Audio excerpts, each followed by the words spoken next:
So today's special guest is Michael Rothchild. Michael is the president of Landslide Records, which is an independent recording company out of Atlanta.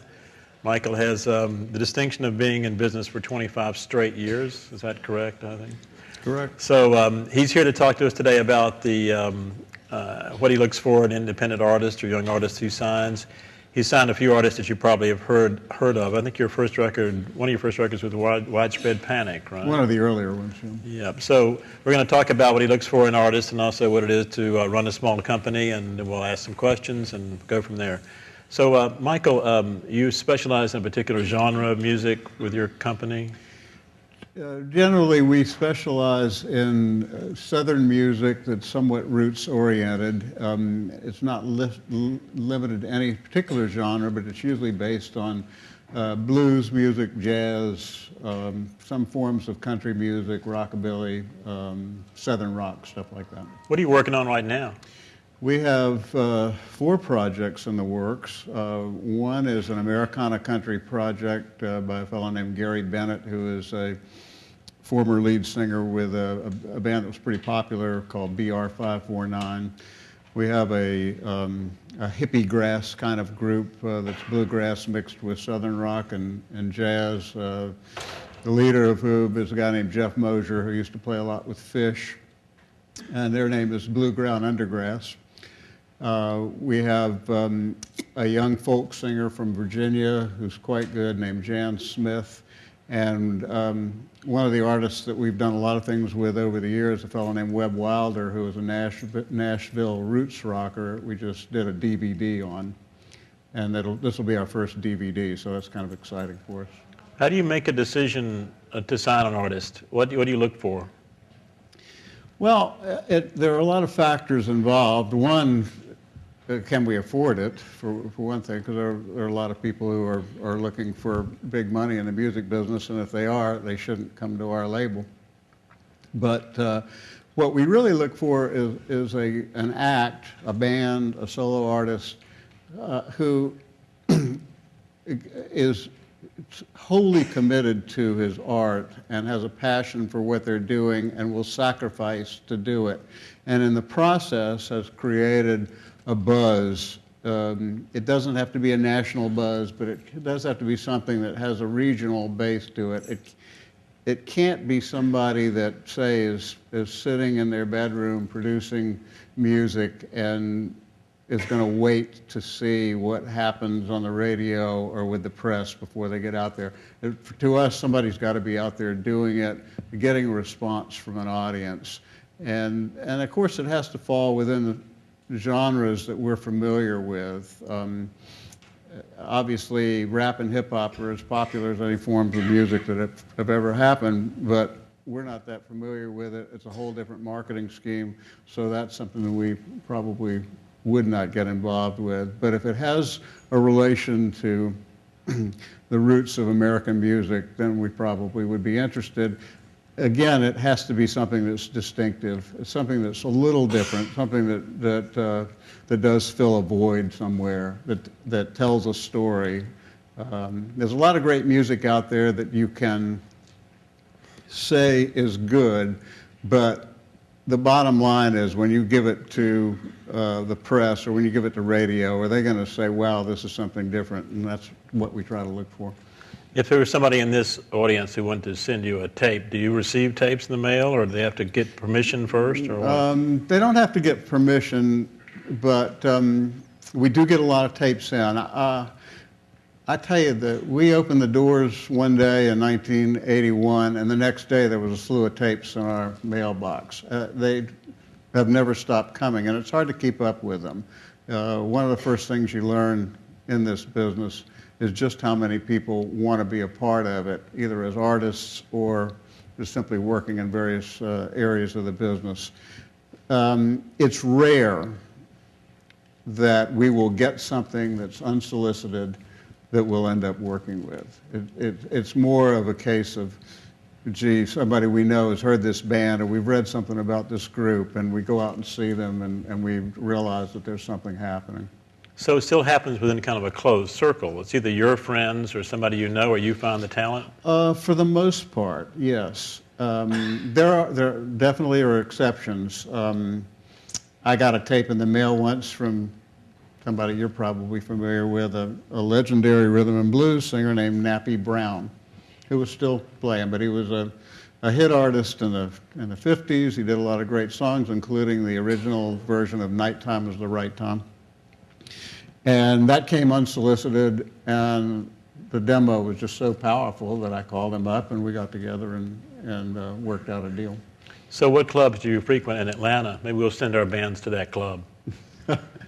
I'm particularly partial to Smith's Soul Bar, the Variety Playhouse, the Five Spot, Eddie's Attic. They generally have the type of music that we are looking for. So if a band were passing through Atlanta and playing a local club and they let you know, you might consider going to I might, yeah. Who are maybe the most well-known people that you worked with that the students might recognize? We've worked, well, Widespread Panic you mentioned, and we did their first album, which was called Space Wrangler. We eventually sold it to a bigger company, but they were an act that a good friend of mine, a blues artist named Tinsley Ellis, touted me to. He wasn't sure about the act, but he was in love with their lead singer, who at the time was a woman. Now that they just have the main lead singer. The woman left the band and married Tinsley Ellis, but they invited me to a show on a Monday night in Atlanta in a club which very few people attended, except maybe on weekends, and the place was packed, and obviously there was something going on there. Another act that we worked with early on was 10,000 Maniacs, and their singer Natalie Merchant, who've gone on to big things, and they were an act that I think the first time I saw them was in front of maybe 15 people in a club called 688 in Atlanta, which has long since closed. But the band was so into what they were doing and so positive, and they were traveling around in this old school bus up and down the East Coast between Jamestown, New York, and Miami, Florida, back and forth. And every time they came to Atlanta, they drew a few more people and a few more people, and they really believed in themselves, and we ultimately distributed their first record, which was called Secrets of the I Ching. And we wanted to sign them to a more extensive contract, but at the same time, Elektra Records got word of them and ended up signing them, and they did very well with Elektra. The act that you produced, John, and how we met, the Derek Trucks band has gone on to do a major label and success, and we're proud of being a part of what Derek has done too. So there's some. That's a pretty good list. Mm-hmm. So what's your biggest problem to solve as an independent label? The main problem was always getting your product out into distribution, into the stores, and getting paid. This is no small problem in the music business. And I'm just talking about retail now, and obviously there are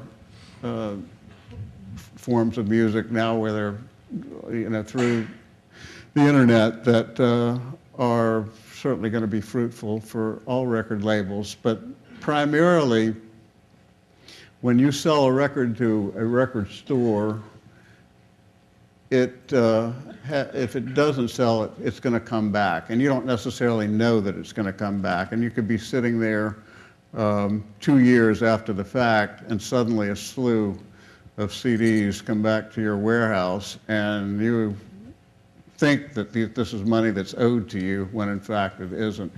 And that's always a problem. This is the music business. There are a lot of shady people in the music business. There are a lot of people that have no qualms about just taking your money and walking away from it, or going bankrupt, or closing down. It happens all the time. It's a serious problem now in the business with respect to retail and stores that are closing and so forth, and that's a problem that I think we're always going to have. But fortunately, we've kind of learned how to do it where we don't spend too much in the process, and so if we do run into an obstacle, we can usually overcome it. What about co-op advertising and dealing with accounts on that level? Is that a problem for you? It's not a problem, but the deals are probably more weighted towards retail now than they used to be. It usually involves not just paying for an ad or putting up money for an ad, but it also involves buying space in the store, providing the store with free goods. Maybe 1 in 10 CDs that you sell are free to the store, and it wasn't that way when we started. It was more a matter of, okay, we'll take part in this ad, and that was it.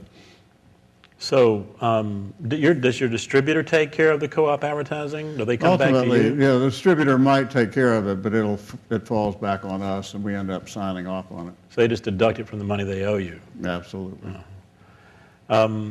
So are you having any problems with the big box stores? I mean, do you sell to these people at all? We sell to them, but we have, any independent label or any independent distributorship has less power to push your product into the marketplace than the big companies do. We can't wave around the next Shania Twain record or whoever the next big artist might be in order to force our product into the stores. So say with a Walmart chain, they might take a chance on our product for certain stores that sell blues or certain stores that sell bluegrass music, but we have a hard time getting it into, say, every Walmart. So who are your distributors? The distribution has changed quite a bit in terms of independent distributors. When we started, we had 12, 13, 14, and they were regional distributors, and they would handle, and they still do, handle literally hundreds of labels. But more, over the past 10, 15 years, these distributors have become nationally oriented instead of regional. So we deal with distributors like Rock Bottom out of Atlanta, Selecto Hits in Memphis, and a lot of the niche distributors, Homegrown, you may have heard of, that sells a lot of jam band music out of the Carolinas, or Miles of Music sells more roots-oriented stuff, and we sell to them as well. And they sometimes will distribute to smaller chains. And there's a whole series of one-stops, a group of one-stops that we also will sell to. What percentage of your music is sold online or electronically? Not that much right now. I would say over the last year, it certainly went up, probably about 7 to 8% of what we do. Do you have any expectations of that growing? Yeah, I hope so. I mean, yeah, we're hoping that it becomes a lot more viable. And the best thing about online sales is there are no returns. Nobody sends them back. And you really are not sure necessarily where all those sales are going. For all I know, we've had people buy our product in China, but I'm not sure. But do you fulfill as long as those? they send the money in. You fulfill those orders? For the downloads, you mean? No, I mean for online sales of CDs, or do you sell through Amazon, or how do you? Oh yeah, we sell to Amazon and Border, any of the online services, yeah, and they're like a regular retail account. We don't sell direct to them. Some labels do, but our distributors handle that, and it makes the process a little easier. Well, what advice would you give to a young band that was trying to make it in the music industry? Well, obviously you have to have a passion and you have to be willing to sacrifice, and it's very hard to do that without concentrating on it almost all the time. Obviously you have to eat and you have to pay the rent. But I think you need to focus on the music that you love the most and what you do best, And if you are a band, everybody's got to be pulling in the same direction. Generally, there's going to be a leader. Bands aren't necessarily democracies, but they really have to get out and work. They can't just be playing for friends and family. You've got to put yourself in front of people who are going to judge you objectively, and there's no real personal connection there. And it's a chicken and egg process, because it's hard to get out there without your own piece of product or calling card to give to people. A lot of bands now are able to do that, to create something. It's a lot easier to do than when I started in the business. And some bands, that's all they do. They have their own unit. One of the bands that we've worked with is a group called Sound Tribe Sector 9. Has anybody heard of Sound Tribe Sector 9? Okay, not bad. They have decided, we had 3 of their records, and we did very well with them, but they decided that they wanted to do everything on their own everything, sell it all themselves, and primarily make their living off live shows, and anything that they sell in terms of merchandising was gravy. And I think they've done a good job of it. So if you can do that when you're starting out, if you can come up with a piece of product that you can put in front of a club owner or a booking agent, you're ahead of the game already. And then it's a matter of word of mouth. We can all talk about the hype in the music business, about the importance of publicity and radio airplay, but unless people are walking out of your gig or listening to you on the radio and following that up by saying, wow, that's really great, and telling their friends about it, chances are, it's not going to happen. You mentioned in senior seminar that some of your best accounts were your own artists. Well, that's true, because especially with independent labels, we try very hard to get our acts out on the road. Indie labels, in many ways, act as a management for young groups. A lot of times the acts that we've signed don't even have managers, and they don't necessarily need managers, but so we fill that void. But we encourage our acts to take product out there on the road. They can sound scan them from there. They can add to their power in terms of the whole retail end of the business by selling their own product. And it's great for the label. We usually will discount the price to the artist, and they're selling them at full price. That particular money, the extra money that they make, and a lot of acts go out and play for $100 a night. The extra money is going to pay for gas or hotel rooms or whatever. And so we encourage it. Yes, some of our acts are really excellent at it, and it's just it's great for the label to be able to collect money from the artists in that regard. How do they go about getting Soundscan credit for the records they sell at the venues and clubs? There are venue Soundscan sheets that the touring artists send that we provide with them. They are sent to the label on a weekly basis. They have to be they have to be filled out, and they have to be signed by the particular venue, the manager of the venue, all of the details of the particular gig and the number of records sold and how much they collected, all on that sheet. They fax it or email it to us.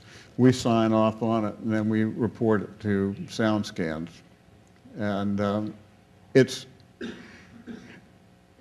a relatively simple process, but it is a big pain for some acts, especially acts that really like to party after their gigs and they forget about the sheets, or the Soundscan sheets come in with the wrong barcode numbers on them, or you can't make out the date or the signature or the zip code or whatever, and an ongoing problem. These things have to be filed in a timely manner, right? Absolutely. The way they do it is Soundscans are reported by the label every Thursday morning.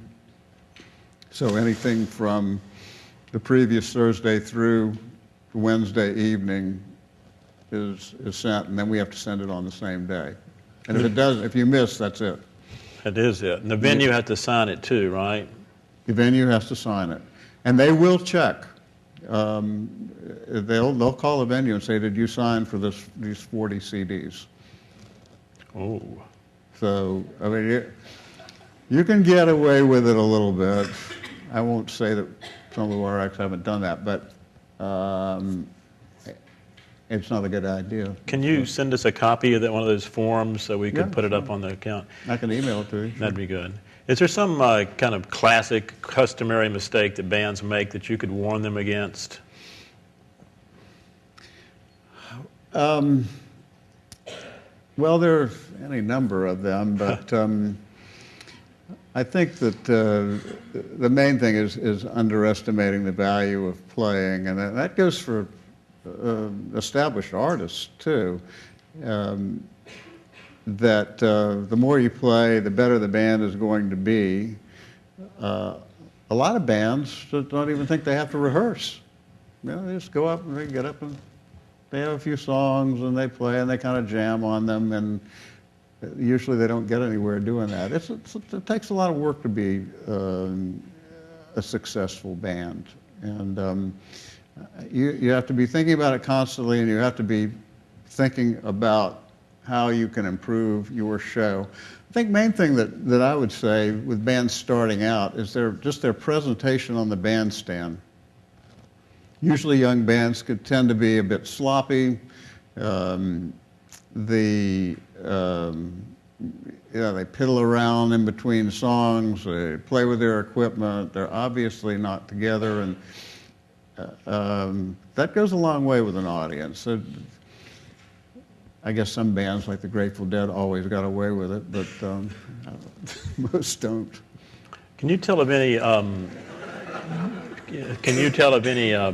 particular method that bands use to sell records or merch at the gig that works better than another? You mean announcing from the... Well, having somebody go around the tables, or just putting the CDs at the bar is not really enough, is it? No, you really should have a merch table, and if you're lucky enough to have a roadie with you, that's what they should be doing. But the most successful bands at selling merchandise are the ones that come over to the table after the show, they announce that they're going to be there, they autograph the CDs, they're talking to people, and they're talking it up. And that's another point. I can't tell you how many talented people I have met who don't know how to play the politics of dealing with venues. No matter how big a jerk the sound man is, no matter how big an idiot the manager is, the idea is to be as nice as possible to these people, and to really get out and sell yourself as a person as well as a musician. I'm always amazed at the people who, despite being great at what they do musically, are unable to do that. Let's talk about contracts for a second. First of all, do you try to take publishing from your artists? Do you help them with that, or? I have, but I don't do it in a way that I think is unfair. It just depends. In my years in the business, I think the knowledge of publishing and protecting your intellectual property has really grown amongst musicians, and I think that's a good thing. Early on, we probably did more publishing than we do now, but I do have a publishing company and do know the mechanics of dealing with it, and people that I feel need help with it, I'm happy to offer our services. But no, that's not a mandatory thing. It used to be a mandatory thing with a lot of labels. If the band or the act has the ability to handle their own publishing, they should do that. It's a little more complicated now than it used to be. I mean, with all the royalties that come through the download business, there's a lot more to deal with, a lot more than just mechanical royalties or just BMI or ASCAP royalties. But our contracts tend to be more favorable with respect to artist royalties and less favorable than bigger companies on advances and production budgets. There's only so much we can afford, so we try to make up by giving the artist a really good break on royalties. What's an average budget for you? Recording budget. Recording, usually somewhere between 10 and 50,000. 10 and 50,000? Yeah, but I'd say it would average out more closer to 15 to 20, somewhere in there. Do you ask artists to sign multi-term contracts? We try, yes, and we weren't able to do that with your act, you know. Hey, it wasn't my fault. We signed John's act with Derek Truck's band, but it was only a one-off deal. And fortunately, the album is still selling after, almost 10 years. Yeah. But it's important to the label to be able to sign a multi-record deal, only because you put a lot of time and effort into establishing an act, especially at our level, you know, where we're dealing with emerging acts. And you want to be able to have something to show for it. Obviously, the more money you put up, the more you should get with respect to rights and number of albums. But we usually shoot try to get at least 3 out of people. These are option. Yeah, I mean, yes. Yeah. And so, and you have a controlled composition clause, you try to limit your mechanical royalties. Yes, we do. What is it? The 10 times 3/4 minimum stat? Usually 12 times 3/4. Well, that's a little bit more generous than most of the companies, huh? A little more, yeah. But the mechanical royalty rates have gone up so much, they go up every year, that it's one of those things, you know, you have to do to try to stay out of the game. What percentage of your records recoup, or maybe to put it another way, what percentage make money or are profitable? Most of them do. Not a lot, because we're not shooting for the moon. If we're spending $500,000 on a record, we have a very tough time recouping, and most records don't recoup. Most records don't sell. I'm not sure of the exact statistics, but at the last industry conference I went to, I heard something to the effect that 71% of all the albums that came out last year sold less than 1,000 copies. Whoa. And you're talking about, what, 50,000 releases. But over the years, we have learned that to get a good idea of what the band's potential is, to gear our production and marketing budgets around that potential, and pretty much we will come out. I'm not sure of the exact percentage, but I would say in the 70% range of ours probably make money. When you start your year, do you start with a budget and a plan? We try to do that, but you know, it isn't always rocket science, and things come along and you have an opportunity to do something, and you try to do it and adjust accordingly.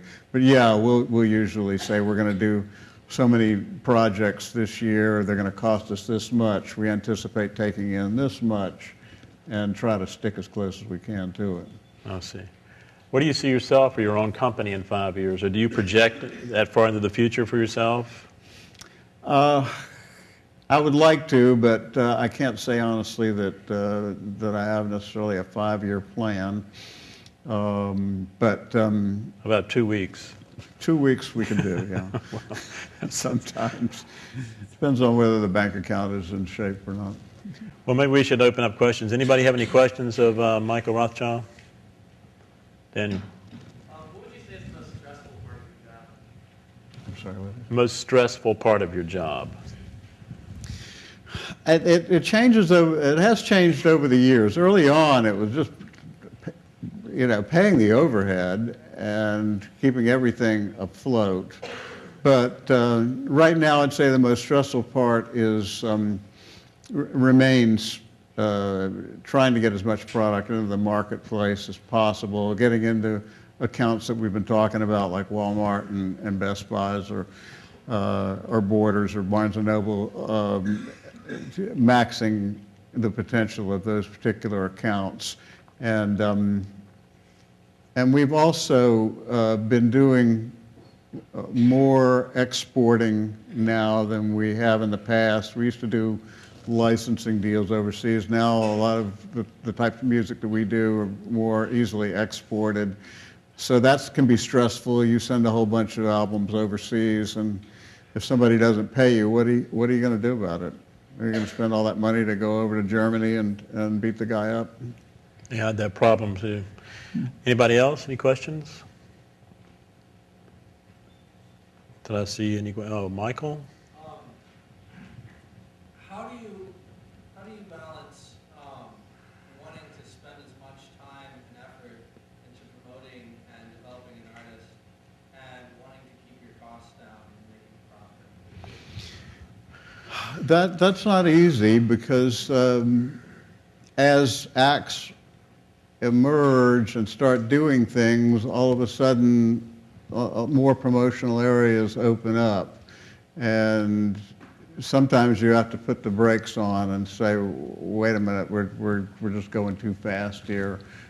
We've already laid all this money for radio, or we've gone in this direction, and now the act wants to go in that direction. And it is a difficult thing to balance, but it is different with every act, and I can't say that we have a particular plan. It's the kind of thing where you sort of improvise along the way and just use your best experience to do it. Could you explain exactly how you started an independent label, like how you got started? How we sell? How do you? Start a label. Oh, start a label?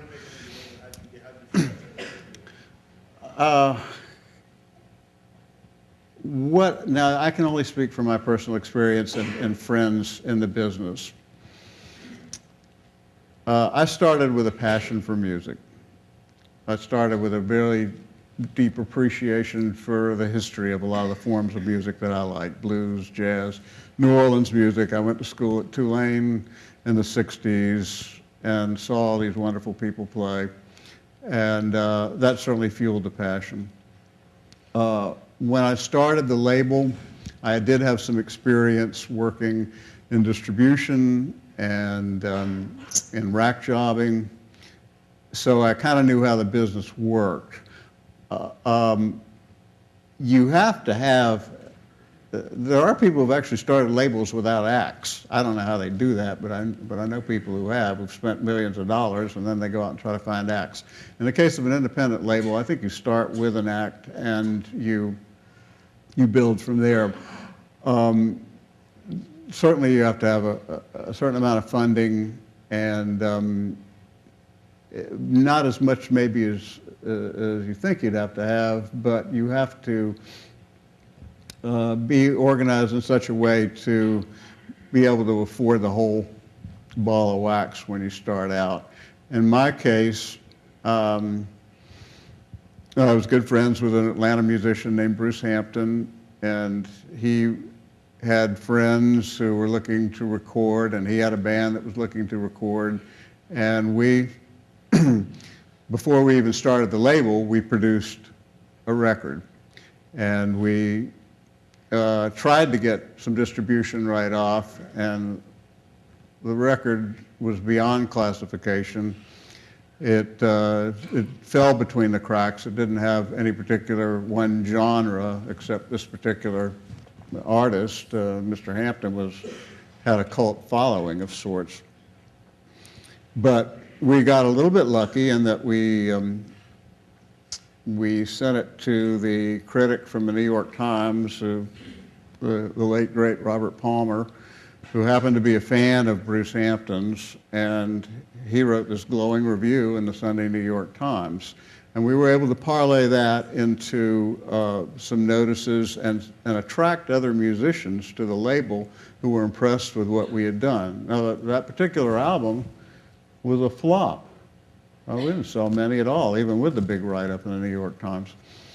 But it sort of established what we were doing, and we were able to, I think one of the most important things we did at that point was to go to at that point, there was an independent label and distribution organization, which no longer exists, but similar to the National Association of Record Merchandisers. And we went to their convention. We met a lot of people who were involved in sales. We schmoozed them, and were able to establish our distribution. That was the hardest part going out. It wasn't particularly hard getting the records played on college radio. It wasn't particularly hard getting reviews, but getting the product out into the country was a hard part. And speaking of that first album, and this is something everybody should realize, and one of the earliest pieces of advice I had about being involved with both music and movies is that when you have an album or a film, it's a piece of property. It's like a piece of real estate, and it endures. So this album that we did with Bruce Hampton, our first album, which sold maybe 2 in every state, was not profitable for us. But about 5 years ago, a fellow in Atlanta started up a label and started doing music that was similar to this, and he licensed these albums from us because they had never come out on compact disc, and he wanted to put them out, and I sure wasn't going to take that chance again. But he ended up licensing us and paying us to do this. And so we made a lot more than we initially laid out on those albums. How important do you think it is for to understand the history of the music? Well, to me, it's very important. My first job in the business was working at an independent distributor. And at that point, in the late 60s, early 70s, independent record labels were labels like Atlantic, Motown, Warner Brothers, Elektra. All of these labels are now part of the whole major scheme of things. But to me, it was fascinating, and the people that I met knew a whole lot more than I knew about the history of this music, of all the music that I liked, and that is a lot of music. And I realized that people who do well in this business generally know who Louis Armstrong are, who Sidney Bechet is, who Count Basie is, who Miles Davis is, and these are just talking about jazz acts, but you can translate that to any form of music. And because everything builds from one to another. Stuff that Louis Armstrong did in the 20s is still being done in other forms today by modern groups. And I think it's important, no matter what field you're in. You know, if you're a baseball player, you ought to know all about Babe Ruth's records, and I think the same thing holds true with music. It is, but it's very important in terms of networking with people in this business. That's a lot of what any business is, particularly the music business. One of the great attractions of the music business is the wonderful characters who are in it, the great stories that you hear. And the more you can relate to that, the more you know about it, the better off you are. And I think that there are certainly innumerable books or articles that are easily gone through to find out that information. And there's just so, one of my artists, a guy named Webb Wilder, always says the past is vast. And it really is. If you're in the music business, no matter how old you are, you ought to still be discovering stuff that's been done in the past that's important to our music. You gave some advice to young musicians. What about to people who want to work in the music industry? What characteristics are going to take them the furthest? Well, again, knowing the history is important to me and important to a lot of people, but a real true passion for the music, whether you want to be in the publicity end, the promotion end, the booking end, you have to be willing to put in time beyond the 8-hour day. To me, that's almost as good advice as you can get. You get there early and you stay late. And you impress upon people that this is what you want to do for life. And people will take notice, because there are a lot of people out there that are in it just for the job, and they come in at 9 and they leave at 5, and they take an hour lunch, and they aren't necessarily into it. And there are so many people that want to be in this business. It never ceases to amaze me, either as an artist or as somebody who simply works in the business. No matter what you can do, my advice would be to take advantage of what comes your way initially and work at it and continue to build your chops in the business, whatever area it might be.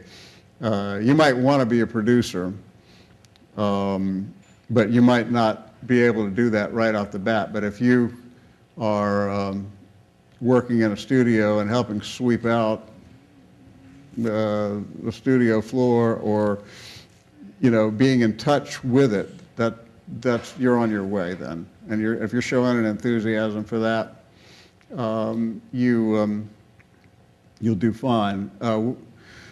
I've worked with several really great producers, one of whom is an Atlanta guy named Brendan O'Brien, who's produced Pearl Jam and the Black Crowes and people like that. Well, Brendan did one of the first records for our label. We had to pay him $15 an hour. He wouldn't take any less. And but he was that way. He was so into what he was doing. He was also an excellent musician.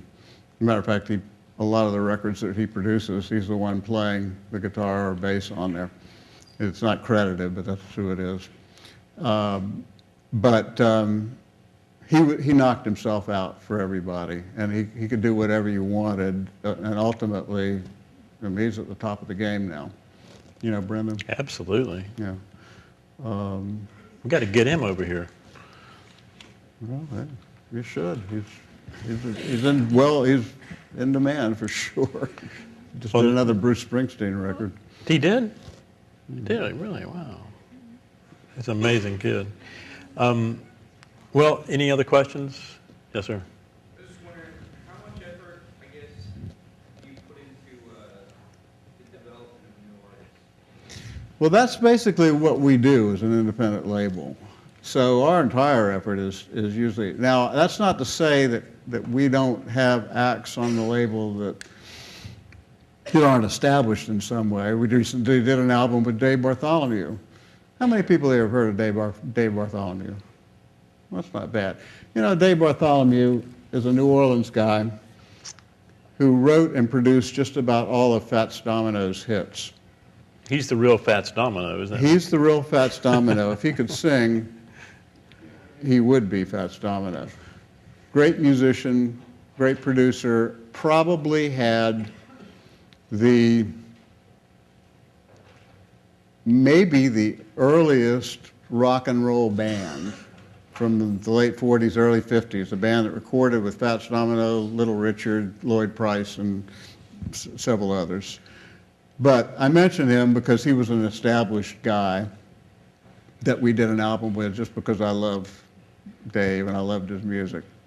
For the most part, though, what you're talking about are acts that aren't well known, that have a need for an indie label to give them a push and are willing to work for it.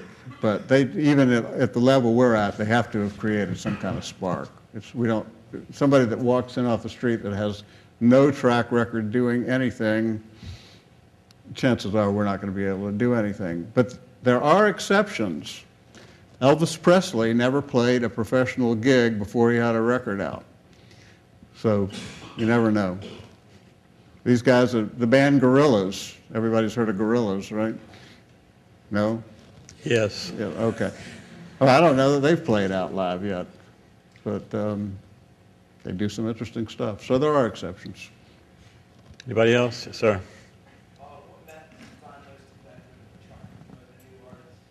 I'm sorry, what is it? Say it again. What methods do you find most effective when trying to promote a new artist? What methods? What methods do you find are most effective? It's a multifaceted thing. As I say, you have to have the word of mouth before anything, or it's not going to happen. We try to pinpoint the particular radio stations and formats that are most attractive. I think that's probably the primary way that we expose our artists. We don't do a lot of videos, but we do some, and obviously that can be helpful too, but it's more costly for a company like ours. We have a full-time publicist that is constantly pounding the press for our product, but I'd say overall, the most important thing for us is having a band on the road, because that keys everything else. It gives us more to work with. If, for example, a band goes to New York and plays, chances are, playing a gig in New York, you're not going to make a lot of money. It's a big town, but they know they're big, so they don't have to pay anything. But so we'll try to supplement what the act, what it's going to cost the act to go up to New York and play, because we know that we have a chance. Maybe getting the act on Conan, maybe getting the act in front of the mics at Sirius Satellite Radio, getting some of the key writers out to see the band. But unless the band is out playing, we lose that. And at our level, it's very difficult for us to be successful with a group that's not touring. It just doesn't happen. Do you market by the seat of your pants, or do you have a marketing plan that you've devised and you implement? A little of both. We generally do have a marketing plan and it changes from act to act, but with roots-oriented acts, there is not that much of a difference. You approach the same stations or the same press people, and you expend a similar amount of money, but there might be a difference in the number of promos we make or the emphasis that we put on it. There's a big difference between the number of, say, CDs that we would send out to the press than even an independent label like Alligator, which specializes in blues music. I think they send out something like 3,500, 4,000 promos. It's not cheap to do. Not cheap at all, and postage is not cheap, and the packages aren't cheap. The printed material is costly. It's a big process. 15 grand or so wrapped up in that. Oh yeah, easy. Anybody else have any questions? Well, let's thank Michael Rothchild for coming. Michael, thank you.